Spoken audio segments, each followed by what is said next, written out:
Don't just read this alone. You will never understand it using your own intellect. Marami pong nagtangkang magbasa nitong lawyer, doktor, pero hindi nila maunawaan. Alam niyo kung bakit? Hindi edukasyon ang susi para maintindihan ka.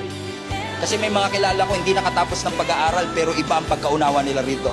Bakit? Kailangan pag binabasa natin ito may tulong ng Banal na Espiritu. Why? Because it is the Holy Spirit that illuminates the Word of God. Na parang pag binasa mo siya, parang buhay na buhay siya. Na kahit na physical need, pangangailangan ng emosyon, at pangangailangan ng spirito, sumasagot ang Diyos.